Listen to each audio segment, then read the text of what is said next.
My name is Mark Daly. I'm a keen athlete, and currently I'm training hard. But I'm also an investigative journalist, and for more than a year, I've been immersed in a story about drugs in athletics. It's an investigation like none I've done before, where I've had to push myself to my physical limits. It's a story where there are claims of cover-up and hypocrisy by a British Olympic legend. Nobody would break what was code of omerta, mafia-like silence about drug taking. Where I ask if the drug cheats still retain the upper hand. Seems to be, because we're still only catching 2%. A story that's taken me to the other side of the globe to investigate allegations about one of the world's most famous athletics coaches, Alberto Salazar, the man who steered Mo Farah to Olympic gold. Mo Farah takes gold for Great Britain. Gallon Rupp takes second. Seeking out insiders speaking for the first time about Salazar's methods, including two of his former star athletes. He's sort of a win-at-all-costs person. It's hurting the sport. And if the sport's to be saved, it can't keep going on the way it is. It's my journey into the world of sports doping and the science behind the testing regimes supposed to prevent it. Where the only way I could truly understand it was to become a doper myself.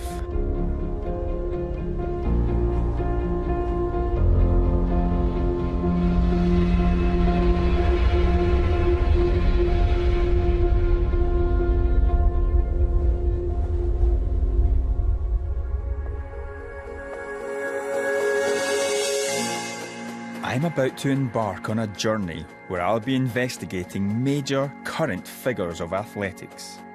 But tonight, alone with my thoughts, I review the archive dating back over 40 years of drug scandals.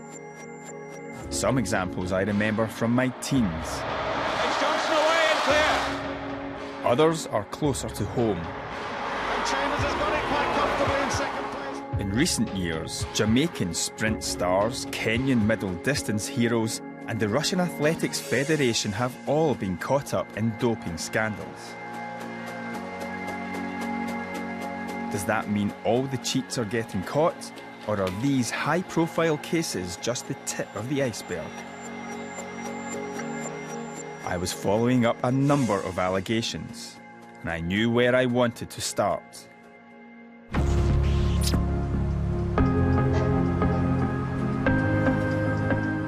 My first port of call is the organisation at the front line of the war against drugs in sport, the headquarters of WADA, the World Anti-Doping Agency.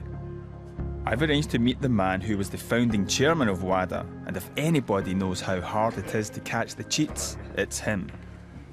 It's a people problem, it's not a system problem. We've got a system in place, and we've got laboratories that can do very robust analyses and so forth. But if people don't want the system to work or don't care if it works, it's right now it's too easy to get away with that. Even today, it's easy to get away with doping. Seems to be, because we're still only catching 2%. I think the technique of doping has improved. You're thrown back more and more on investigations, more and more on whistleblowers. The perfect example of that is Lance Armstrong. So I'm the most tested athlete on the face of the planet, and that proves that I'm not using drugs. All it proves is that he hasn't been caught. The Lance Armstrong story brings back bad memories for me. Planet Armstrong has arrived in Paisley, and it has literally brought the town to a standstill. When Armstrong came to Scotland a few years ago, I was the only one in the newsroom with a racing bike, so was duly dispatched to bring back the interview. Congratulations on your tour performance, and you're also riding in the Tour of Ireland next week. Yeah. Well, best of luck, and I'll see you on the road. Yep. Starstruck, not my finest moment as a journalist. When the truth came out about Armstrong, I was devastated, but it didn't diminish my love for sport. Armstrong had sailed through hundreds of doping controls. If Dick Pound is right, and only 2% of dope tests annually are positive, Lance Armstrong can't have been the only big fish that slipped through the net over the decades. It was insiders, not tests, which were the key to unlocking the secrets of the drug cheats in cycling. And in my investigation into athletics, I've heard claims from insiders from an era where drug testing was primitive and poorly managed.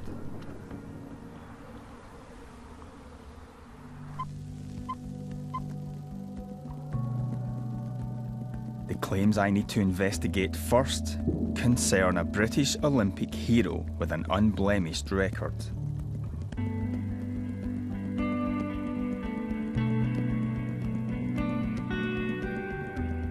His name is Alan Wells. Wells became a household name when he won gold in the 100 metres in the Moscow Olympics in 1980. He put British sprinting on the world map and sealed his place beside British sporting greats. The first Briton to win since 1924. Since he retired, he's been an outspoken critic of drug cheats and has called for them to be given life bans. If you take a shortcut to an Olympic gold medal, then you deserve everything that happens to you.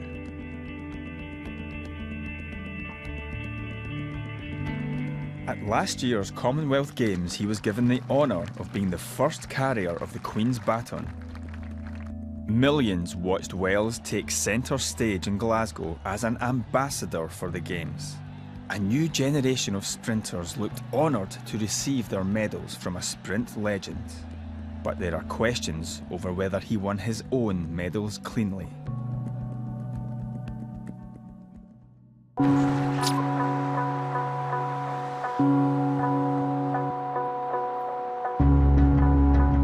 I wanted to start by immersing myself with the athletic stories from the Wells era. I find a series of 3 investigative pieces that appear in the Times newspaper back in 1987. One British international sprinter who's not named is quoted as saying, "If you're not on anything, it's like lining up on your blocks with plimsolls when everyone else is wearing spikes." The clear implication there is that unless you're taking drugs, you simply can't compete. Many of the sources are athletes, anonymous insiders willing to talk about the scale of drug use. One story in particular caught my eye. The most significant thing about the second piece in this series is the reference to the medical doctor supplying and monitoring athletes who were taking steroids. Now, he refers to himself as the junkie doctor. He's called Dr. X. And talks about supplying athletes with a drug called S. And the S is Stromba.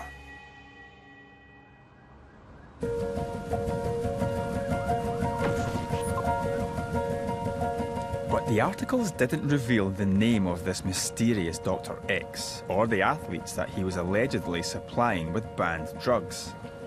I've come to London to meet someone who might be able to help. Journalist Andrew Malone worked on another series of stories about drugs and athletics during the Alan Wells era. Our investigations led us to a chap called Dr. Jimmy Leddingham, who was a former Olympic team doctor, who we subsequently found out had been mentioned in a report as Dr. X, about how Edinburgh and this Dr. X had been the centre of organised drug taking within athletics. The fact that the Olympic team doctor was talking so openly about his knowledge of the use of drugs and the fact that he felt that it was his duty to try and make sure people didn't harm themselves, I found that absolutely astonishing. The Olympic team doctor saying that he was aware of at least half a dozen athletes taking illegal drugs, because this then gave it a sense that it was institutionalised. If true, who were those half-dozen athletes? Malone had enlisted the help of a former sprinter to go undercover, covertly recording conversations with fellow athletes and coaches. It was more evidence, more proof that it was something systemic within the sport, that everybody was fully aware of the scale of the drug taking, but there was money and glory involved, so it shut down every leak, every story coming out, and, you know, trust that nobody would break what was, you know, code of omerta, mafia-like silence about drug taking. Malone's story made waves, but didn't manage to fully crack the silence or name the athletes.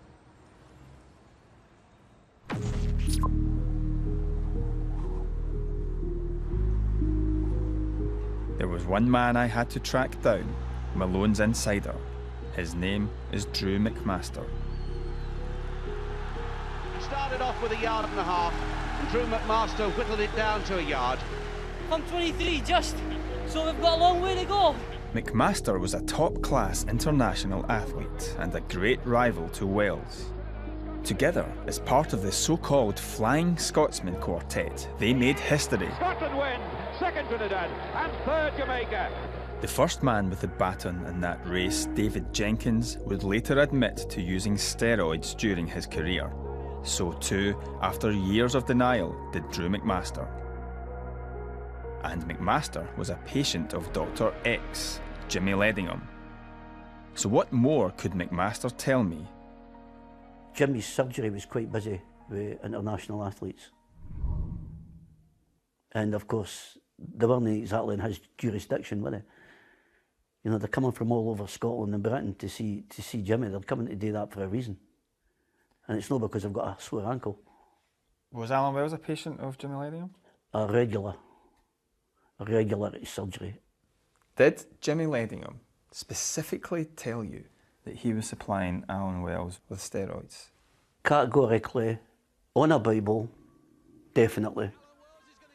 You were eclipsed by Wells. Should we believe you?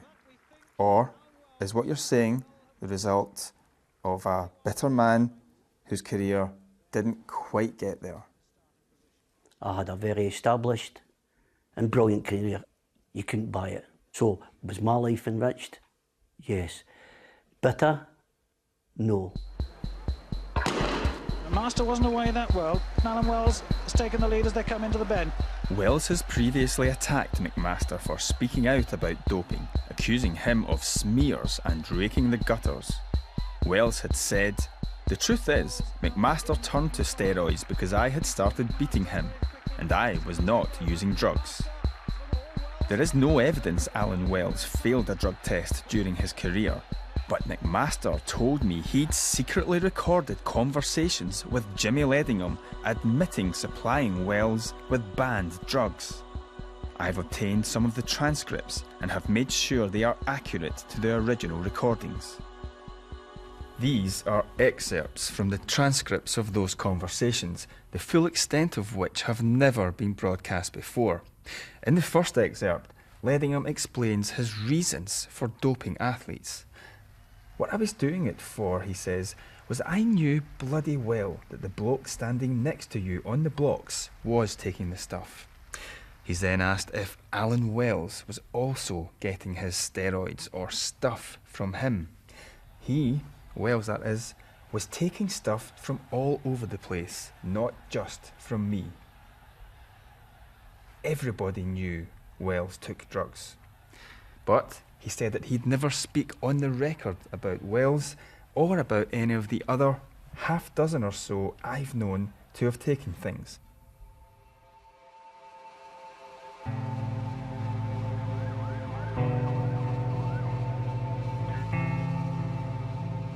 I found another insider, a man involved in Scottish athletics who was close to Alan Wells and to Dr. Ledingham. He saw Wells transform from an unremarkable long jumper in 1976 into one of the most powerful sprinters in the world within 2 years. He's never voiced his concerns publicly and wishes to remain anonymous. I saw that Wells had this really big improvement in his performance. He suddenly started to run around 6 seconds dead for the 60 yards. Can an athlete go from 11 stone 7 to 14 stone and put on that build naturally? Not at that age, not in my experience. When I started to notice changes in him, the changes were big, and they were obvious. It changed his personality. Bit of aggression. That's the side effects of steroids. Well, once I had my suspicions, I spoke to Ledingham about it. He told me straight to my face that Alan Wells was getting stronger from him.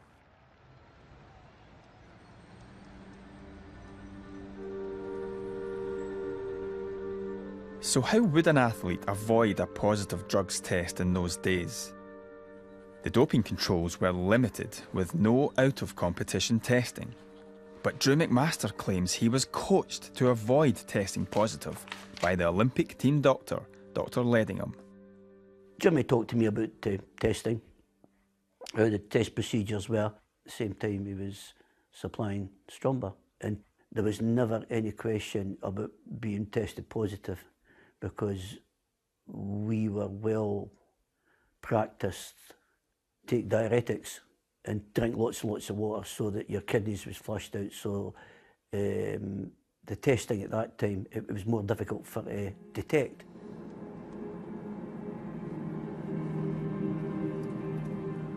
I want to interrogate these claims further, but the man at the centre of these allegations, Dr. Ledingham, or Dr. X, died in 1998. But there was another insider. Andrew Malone told me about a former athlete who'd claimed detailed knowledge of Wells' alleged drug use. Whilst he didn't want to go public, he gave a sworn statement 20 years ago. I tracked the athlete down, and in a series of meetings he told me that every word of his statement had been true. He still wishes to remain anonymous. His allegations are revealed here for the first time. He said Wells told him he started using the steroid Stromba in 1977 and was being medically supported by Jimmy Ledingham. He said that he and Wells compared notes about dosages and when to come off the drug to beat the testers. He said that Wells admitted using steroids right up until less than 2 weeks before the final of the Moscow Olympics. If there was no reliable drug testing, witness testimony is the only way to explore these historical allegations of doping, which, if true, would put Wells' public position as an ambassador of clean sport at odds with his own past. It was time to put this to Alan Wells. He declined an interview, but in a letter, his lawyer said, "It is not true our client had used any banned performance drugs at any time. Our client's physique was developed by a training regime. It is denied that any drugs were provided by Dr. Jimmy Ledingham. He has never failed a drug test and was subjected to the most rigorous and random drug testing regime applied to any athlete at that time." Wells added that 3 weeks before the Olympic final, he raced at an event where there had been drug testing. Some of the people I've spoken to about Alan Wells are drug cheats themselves. Others may bear a grudge. Much of the evidence is hearsay.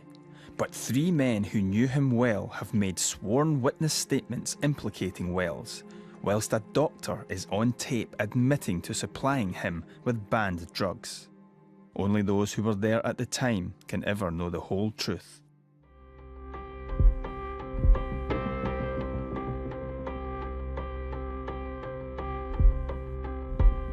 More than 30 years on, how much has changed?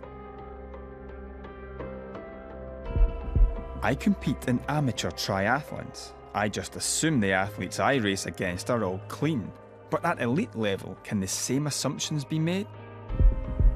Over the years, testing technology has improved, but so too have the drugs and the dopers' ability to stay one step ahead.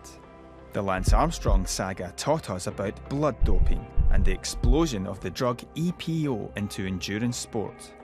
The latest and most high-profile response to the blood doping threat is the athlete's biological passport. The World Anti-Doping Agency believes it is a crucial tool in the fight against blood doping. How does it work?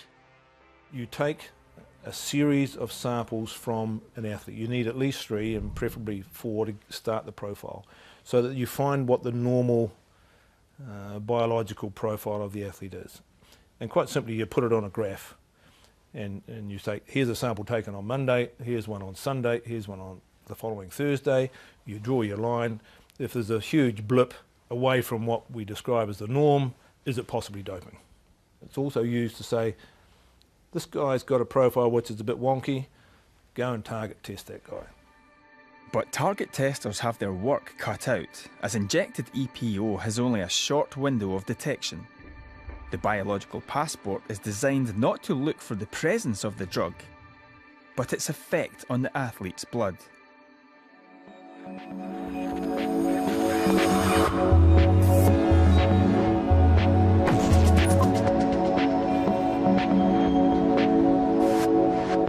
I travelled to Switzerland to meet one of the world's leading experts on how EPO affects the body. Erythropoietin is a substance that is produced within your body, mainly in the kidney. It facilitates the synthesis of new blood cells. And if an endurance athlete started to take EPO? It will increase your amount of red blood cells. These red blood cells carry the oxygen that the skeletal muscle need for contraction. More oxygen, more power, the faster you go. It's pretty straightforward, actually. The athlete biological passports can indicate that you have performed any type of blood doping. It will show that you have abnormal variations in your blood counts, that something fishy has got on. Some, including Karsten Lundby, have questioned the passport's effectiveness, but it is seen as the best way to catch blood dopers.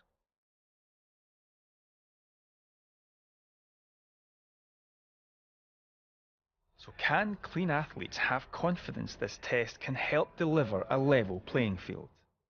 To find out, I've come to a decision that I've not arrived at lightly.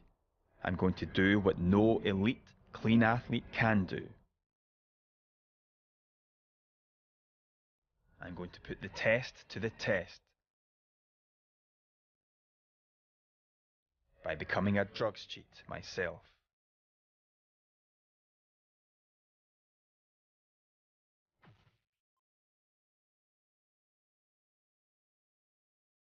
Back in Glasgow, I'm planning my experiment.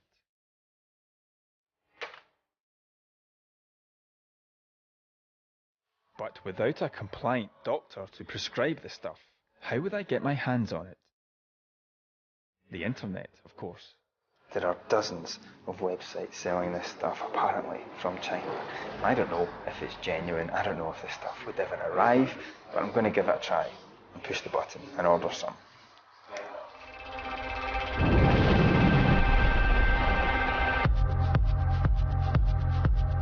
I've always been fit and have completed many races.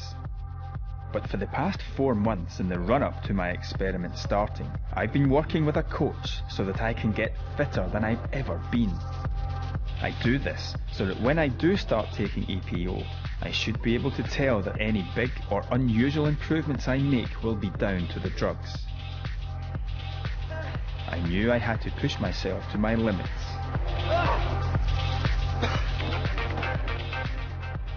In the meantime, a package from China arrives. Now, whilst it's not strictly illegal for me to have ordered this over the internet, one suspects that someone, somewhere, is breaking a law.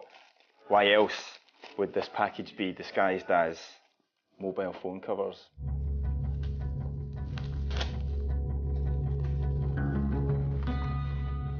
Black bin bag, not exactly pharmaceutical packaging. 2 boxes, 5 vials of 3,000 units of EPO in each box. It certainly looks the part. We had it tested, and it was indeed genuine EPO. I was good to go. I'll have my bloods taken every week, and for the first 3 weeks I'll be drug-free. I found a source within the anti-doping world who'll run my blood values through the biological passport. I'm training hard in preparation for a scientific performance test called a VO2 max test, which will tell me how fit I am as a clean athlete.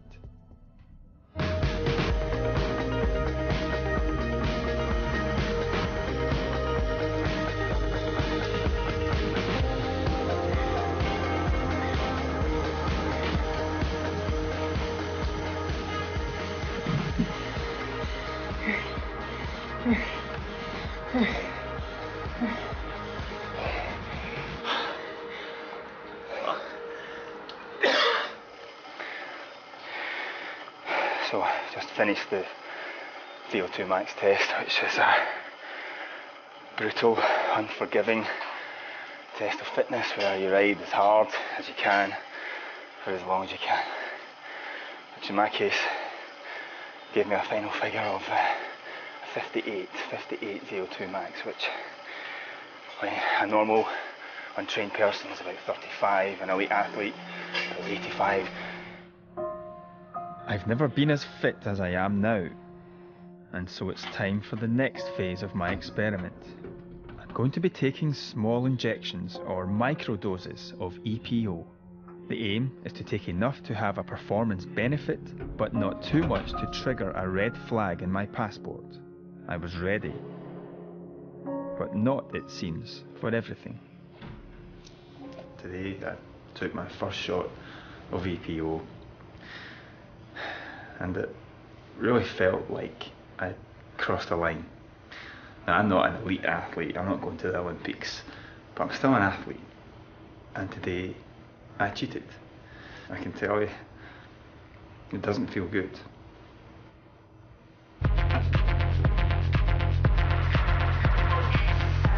As well as having my bloods taken, a doctor is closely monitoring my health while I do this.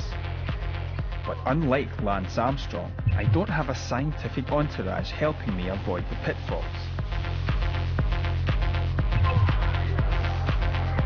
I'm on my own. Tonight it was a 3-hour ride. It was a training session I wasn't looking forward to at all. It's dark, it's cold, my legs were sore. I knew it was going to be deeply unpleasant. Except it wasn't. It was so easy that something just wasn't right. And by the end of the ride, when I should have been wasted, I was fresh as a daisy. I'm training hard, but deep down I know my gains aren't real. I think I'm beginning to get an insight into what it must feel like for a real athlete to cheat, even though I'm not competing. I've never used performance-enhancing drugs before, and once this is over, I know I never will again. I stopped riding with my friends now because, well, it's embarrassing. Because how would I explain why I've suddenly got so good? During this experiment, I pushed my body to the limits. I feel as though the drugs have worked, but I'm returning to the science lab to find out for sure.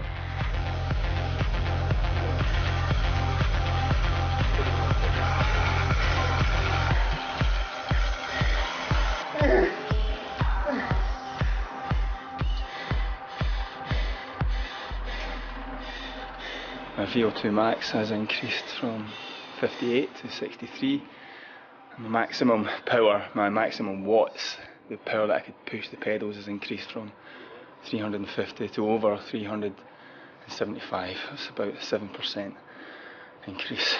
7% in 7 weeks. The margins are incredible. 7% may not seem like a lot, but in elite terms, even 1% would be huge.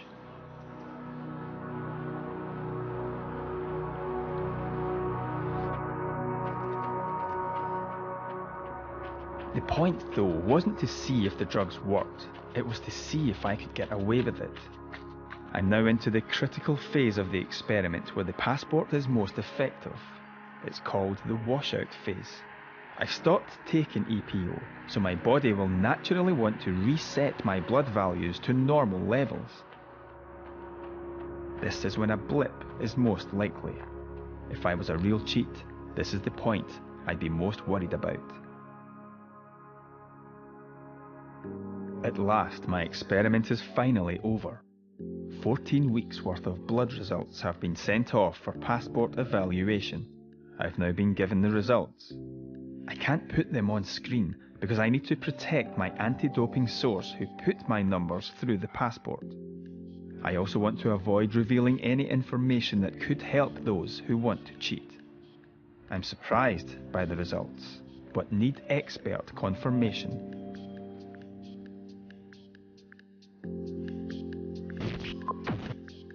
I've come back to Zurich to Karsten Lundby, who's agreed to interpret the data. I received your results today and I've looked at them. There's no adverse analytical finding, so you seem to have passed the test while at the same time doing EPO. This means, of course, that you got away with it. You got away with injecting EPO into yourself at a dose sufficient to increase your exercise performance.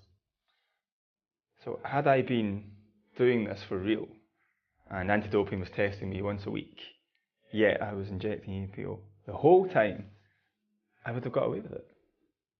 That is what this study shows, yes. Well, after what seems like months of living like a cheat, thinking like a cheat, injecting drugs like a cheat, today I've been confirmed as a successful cheat. I got away with it. I think the most depressing thing really is just how easy it was.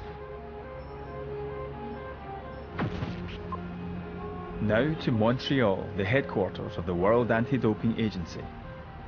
Whilst I'm not a professional athlete and wasn't subject to target testing, my experiment had exposed a weakness in the passport, its sensitivity to microdosing. What would WADA's chief executive say about what I had done? Well, I'm not worried about you because you're not an elite athlete. Excuse me for saying that, but I think what concerns us, or would concern us, is if you can manipulate your body to beat the passport program.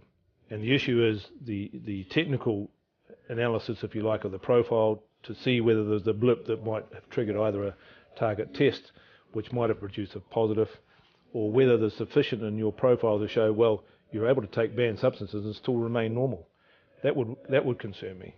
I'm just a journalist without any kind of medical support personnel, and I managed to drive a coaching horses through the athlete's biological passport.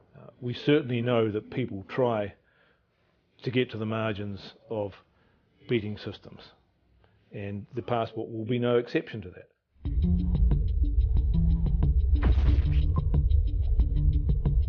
Back in Glasgow, it was time to take stock. My experiment was over, and it had shown that it was still possible to cheat and get away with it despite improvements in the testing regime. Leaving EPO behind, I now needed to move on to a different phase of my investigation.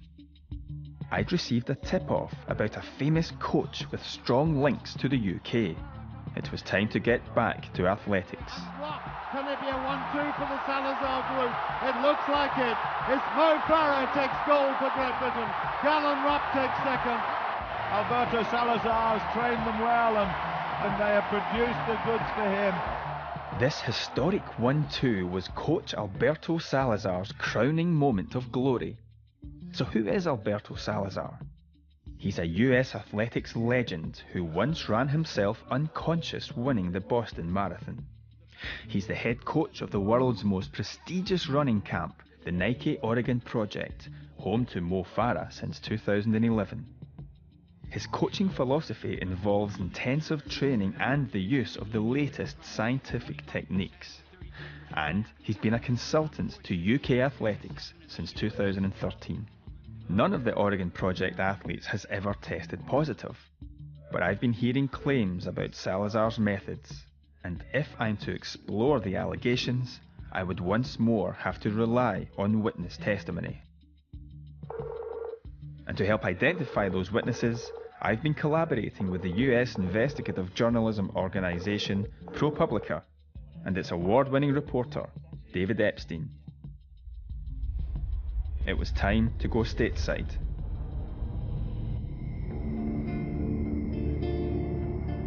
After a long flight, I'm now on my way to meet my first American insider, Stuart Egan. As a youngster, he was friends with Galen Rupp and both trained under the watchful eye of coach Alberto Salazar. Egan had a story which he said had concerned him for years. It was about the prescription steroid prednisone.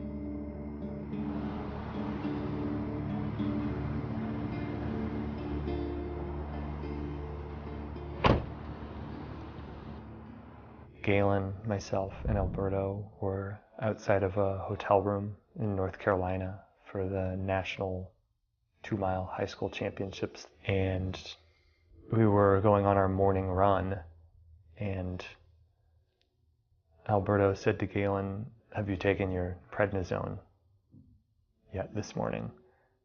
Galen went back up to the hotel room, took the prednisone, or so I assumed, and we just waited for about 10 minutes. He came back down and we went on the run. I was very surprised to know that a 17-year-old was using prednisone. Did he appear to have any medical condition which might warrant using prednisone? No, not that I observed. I've heard from various sources that Galen Rupp used prednisone regularly, but he has asthma and allergies which could account for prednisone use.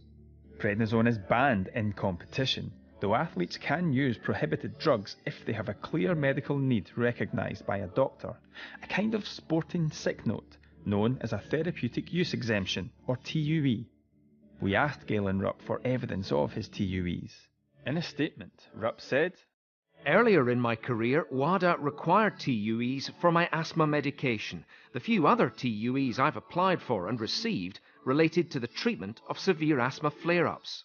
Alberto Salazar said, "Galen only took prednisone when needed to treat an asthma flare-up under the direction of his doctor for a limited period of time."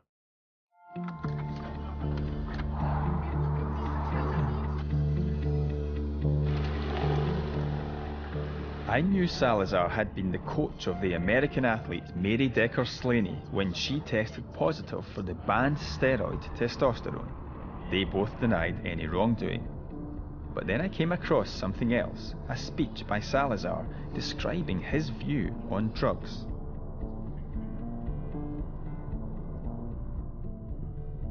I believe that it is currently difficult to be among the top 5 in the world in any of the distance events without using EPO or human growth hormone. I in no way condone doping and am glad that I never felt forced to seriously consider doing it, but I can definitely understand how a good moral person might feel compelled to do so.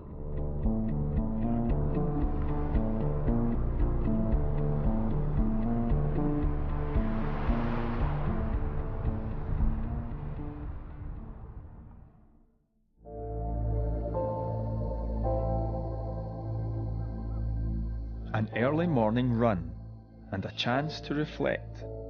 I'm intrigued by what I'm discovering about Alberto Salazar.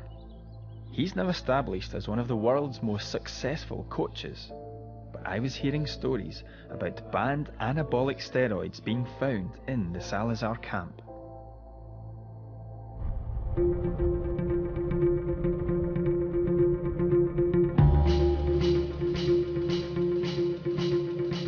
I'm travelling to meet a massage therapist who worked with Salazar's athletes at their Utah altitude training camp in 2008.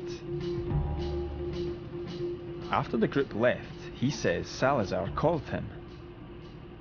Alberto contacted me by phone and requested that we go up and clean up the condos, some products that he wanted us to ship back to him. He said to me, "I don't want you to get the wrong idea." And I said, "Okay." I was really unsure what he meant. And he goes, "There's a tube of androgel in the bedroom and it's under some clothing." Androgel, that's testosterone gel, right? Yes. And I said, "Okay, we want you to do well, sure." He said, like, "I don't want you to get the wrong idea."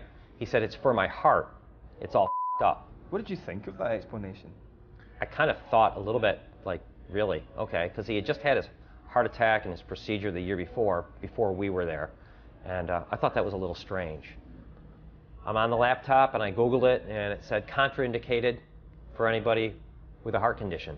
Meaning anyone with a heart condition should not take this useless stuff. I think the word contraindicated would mean do not or not indicated to use. This needed checking.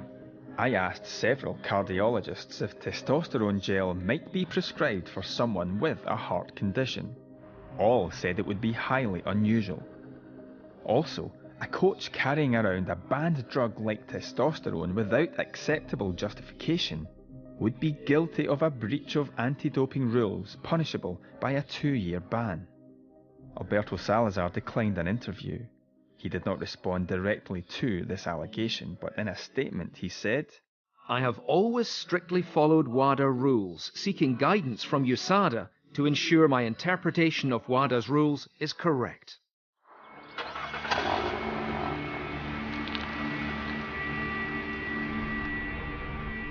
What I'd heard so far had come from people who hadn't been directly involved with the Oregon project. I'm travelling to Portland, where the project is based, to meet someone with inside experience. He was a runner who worked with the project for several years. We're calling him Mike, but he doesn't want to be identified. In 2007, he says he was feeling run down and went to see Dr. Lauren Myrie, the Nike Labs head physiologist. So I did a blood test at Nike. Thyroid was low and testosterone was low. Dr. Myrie suggested that I go see an endocrinologist that Alberto works with, that most of the athletes work with, to get testosterone and thyroid. He told you that you should go see a doctor to get put on testosterone, as well as thyroid drugs. He did, yeah. He said, well, this is what Alberto does. You'll feel better and you'll be able to train better. And so then I said, well, isn't that cheating? And he goes, well, no, I mean, Alberto does it. I did mention something about being tested. Well, wouldn't it test positive? He said, no, we'll get you into the normal range. I talked to some people that know sport. They started to put words to it. Oh, that's microdosing. That is illegal. That's a smart way to cheat. Just give yourself small boosts of testosterone to keep you in a legal limit. I was shocked. Like someone punched me in the stomach.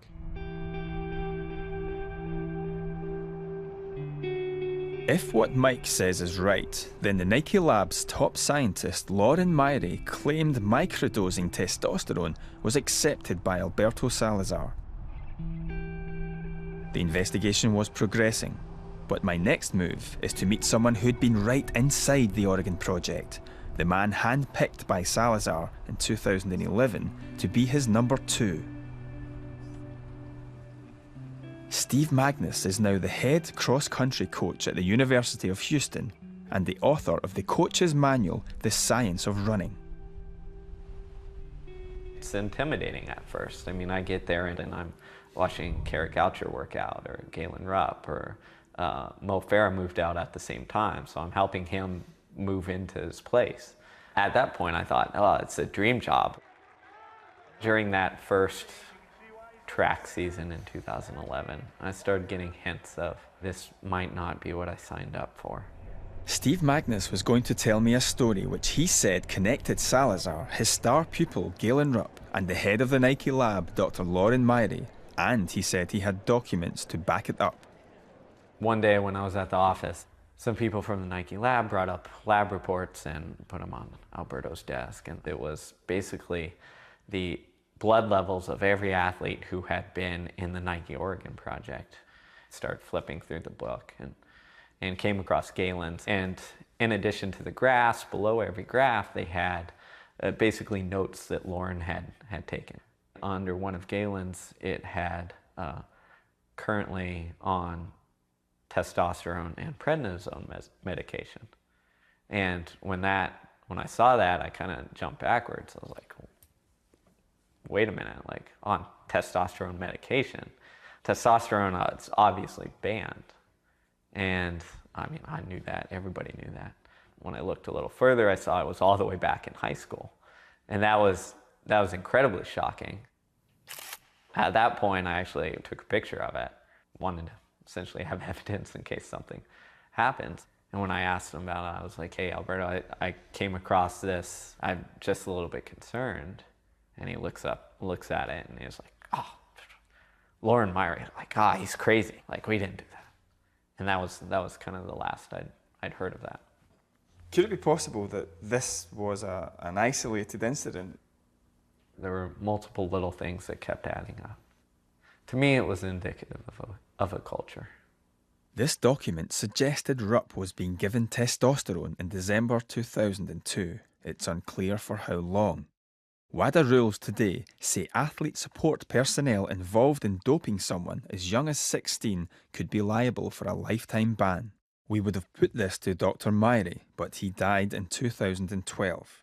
Both Salazar and Rupp strenuously denied that Rupp had ever used testosterone. In a statement, Salazar said the legal supplement Testo Boost had been incorrectly recorded as testosterone medication. The allegations are based upon false assumptions and half-truths. Rupp added, I am completely against the use of performance-enhancing drugs. I have not taken any banned substances, and Alberto has never suggested that I take a banned substance. I'd now heard concerns from various sources about testosterone in the Salazar camp. But then Magnus told me something else about the use of this banned steroid involving Salazar's son, Alex, with whom Magnus shared an office. He was talking about his dad who asked him to do these tests. And one of them was testosterone. And he explained that they, went down to the lab, rubbed some testosterone, took a test, rubbed some testosterone, took a test, and they were trying to figure out how much testosterone would trigger a positive test. And his explanation was that they're worried that someone could sabotage them. I mean, someone could rub some cream on them after a race, and then that would trigger a positive test. You'd have to have an insane degree of paranoia to accept that, right? I mean, it's why are you fooling around with something like testosterone anyways? So you didn't accept that explanation? No, it seemed ludicrous. So what did you think the reason was? Was them trying to figure out how to cheat the test, right? So it's how much can we take without triggering a positive? There is no evidence that Alex Salazar didn't believe what he told Steve Magnus. He did not respond to questions. Alberto Salazar did not address the claim either, but he did say, I believe in a clean sport and a methodical, dedicated approach to training and have never, nor ever will, endorse the use of banned substances with any of my athletes. Steve Magnus left Nike after the London Olympics and went to the US anti-doping agency with his concerns. But now he says he's afraid of the professional repercussions of speaking out. It's incredibly scary. I'm 30 years old. I never would have guessed I'd be in this situation in my life. I never wanted to be in this situation. It'd be much easier to just shut up, do my job. I've got a good job, got a good reputation. You can't though, can you? No, can't. Because I'd be living a lie.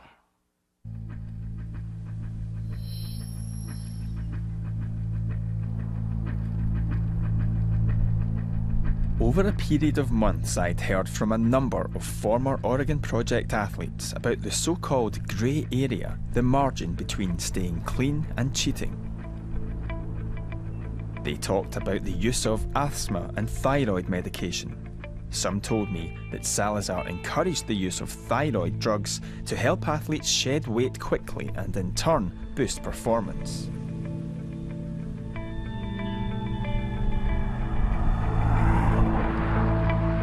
And it was this which led me on to my next insiders, whom I'd been trying to meet for months. I was getting ready to interview Adam and Kara Goucher, the pin-up couple of US track and field. Adam Goucher, looking good. The news will reverberate around the world of distance running today. Not just that Paula Radcliffe was beaten, but it was beaten by a superb performance from Goucher. Both Gouchers are Olympians, both former Oregon Project runners. Previously, Kara had spoken only in glowing terms about their former coach. But now, for the first time, she and Adam said they were ready to open up about why they left the Salazar camp. They talked first about an allegation of unethical behaviour by Salazar relating to Kara's long-term thyroid problem, for which she is prescribed a drug called Levoxil. Alberto was always unhappy about my weight after I had Colt. Like, it was almost as if I didn't have a child. I just gained 30 pounds, but he said, you need to just take some Cytomel This is a drug for thyroid stuff, yeah. Maybe 4 or 5 days goes by and Alberto brought me this prescription drug that I didn't have a prescription for. And you kept the bottle all this time? I did. It has Alberto's writing on it, clear as day. Cytomel. So this is Alberto's handwriting? Yes.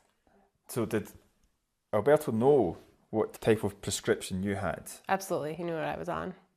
Did you take them? No.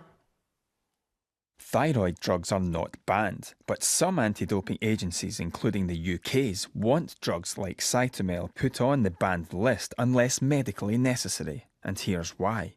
A routine check on a drugs information website shows that they are strictly not to be used for weight loss, and that large doses may cause serious harm to health.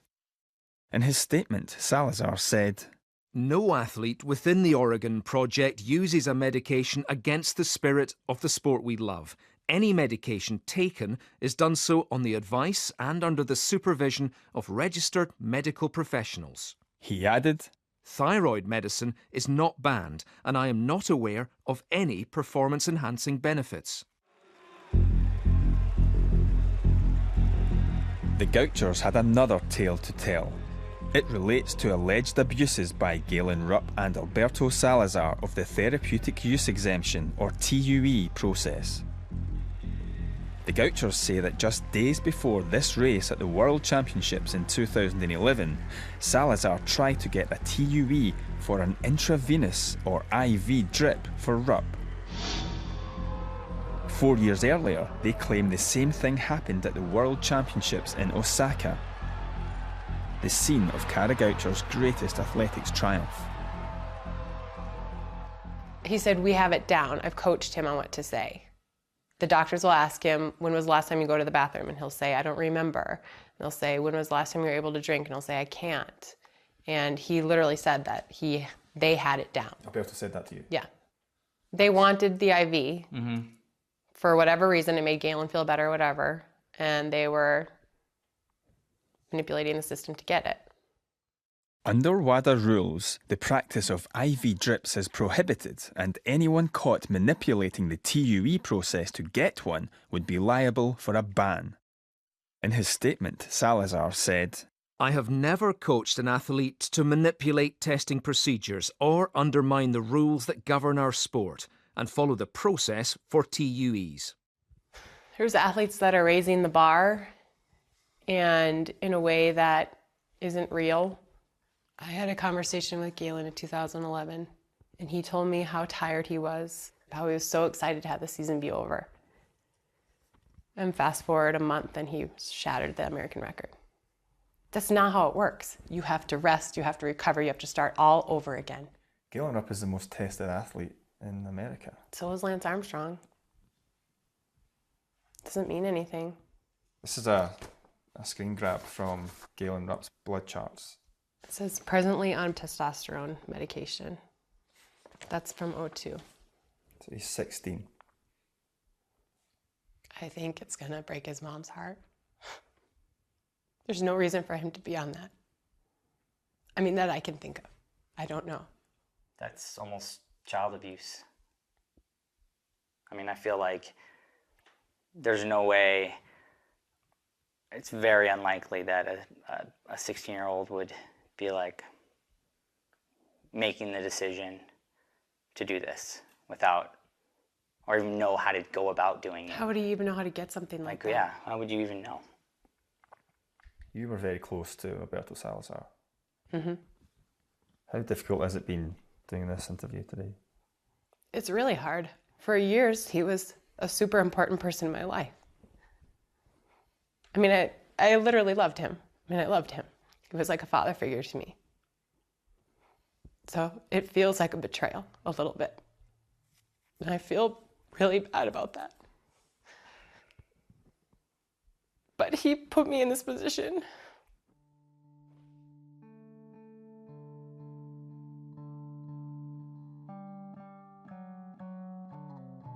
The Gouchers left the Salazar group and in 2013 took their concerns directly to Travis Tygart, the US anti-doping agency chief and the man who brought down Lance Armstrong.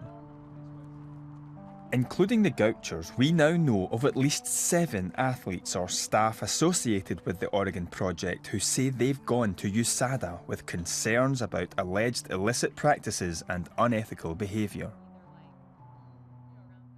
In a statement, USADA said it takes all reports of doping seriously, and we aggressively follow up on every report, but we do not confirm or deny the existence of any investigations.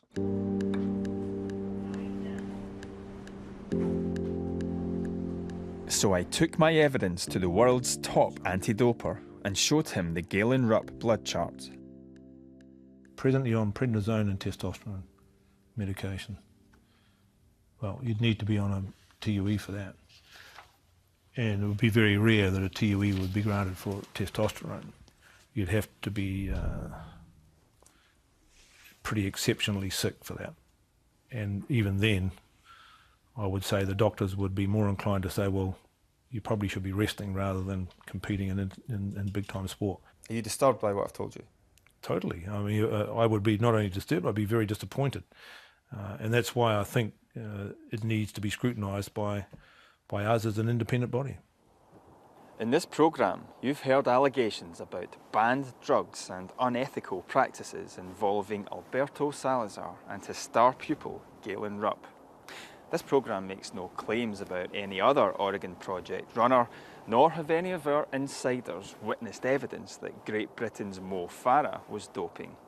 But during this investigation, we've spoken to more than a dozen athletes or people closely connected to the Oregon Project. And if the allegations about Salazar are true, then Mo Farah has been coached to world success by a man who has used banned methods. We showed the allegations to Andy Parkinson, the former head of the UK anti-doping agency. On the basis of the allegations that you've shown me and that I've seen, certainly any athlete who's involved or associated with this group, including Mo Farah, should be seeking the necessary assurances around the fact that they're operating within a safe environment. Athletes have got a responsibility to have a close look at that and to ask the question of themselves, do I feel comfortable in this environment, and am I going to be able to continue to compete clean in this environment? There's no suggestion Nike is involved in any wrongdoing. It's in the public interest to ask questions about what Mo Farah knows, if anything, about these claims. In a statement, Mo Farah said, I have not taken any banned substances, and Alberto has never suggested that I take a banned substance. From my experience, Alberto and the Oregon Project have always strictly followed WADA rules.